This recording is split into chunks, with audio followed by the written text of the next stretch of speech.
For me, I think it's a complete inversion of the buyer-seller relationship.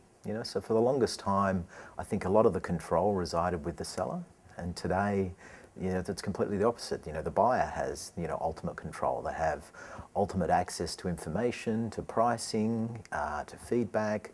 They have their own megaphone if they like and choose to use it. So really, it's a real shift for companies to figure out how they engage when really the control is not there for them, it's absent.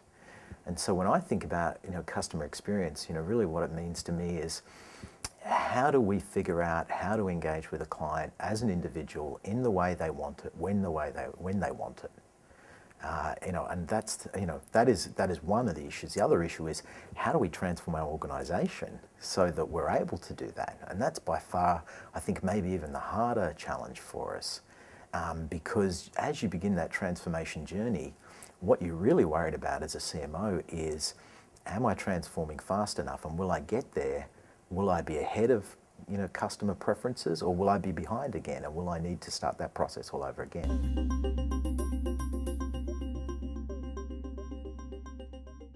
I think there's probably three sort of dimensions to where companies are really sort of struggling with this. And I think the first is, what constitutes best practice? What is that today?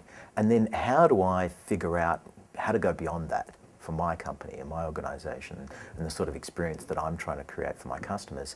And then what's the roadmap for me to get there? I think the second is how to fail fast, learn fast. I think that's a real challenge for us, and we're very used to doing large project-driven approaches to this type of work, and really it requires much smaller levels of teaming and levels of project size, and doing it quickly, learning, iterating, and then coming back and refining it. And so that's another aspect of what I think people really struggle with. And the third is data. How do I get inside it? How do I extract it? How do I, really synthesize it and then put it into, an operational setting and get the most out of it for me?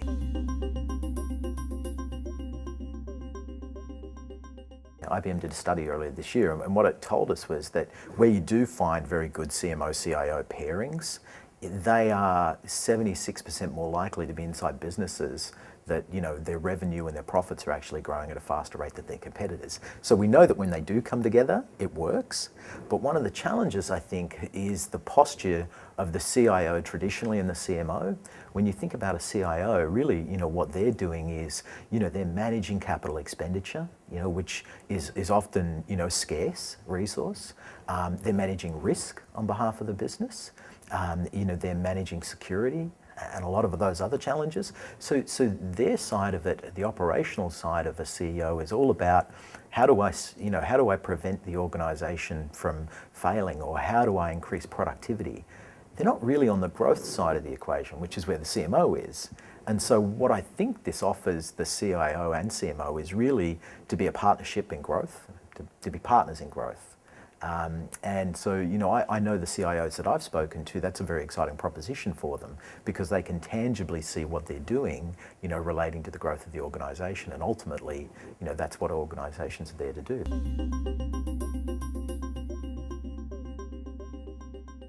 One of the things that we've done very recently is bring together what we've called a marketing lab. And in that marketing lab, we're taking resources out of the CIO's office, particular skills, and we're taking what I guess would be newer skills out of the marketing side of the house, and we're putting them together in purpose-built teams to go and solve problems. And they use a development methodology called agile development. And I think a lot of people are increasingly becoming familiar with this. But at its core, really what it does is it allows teams to do the fail fast, learn fast, to iterate really quickly, to focus on a problem and come together for that particular problem, and then disband afterwards and go and do something else.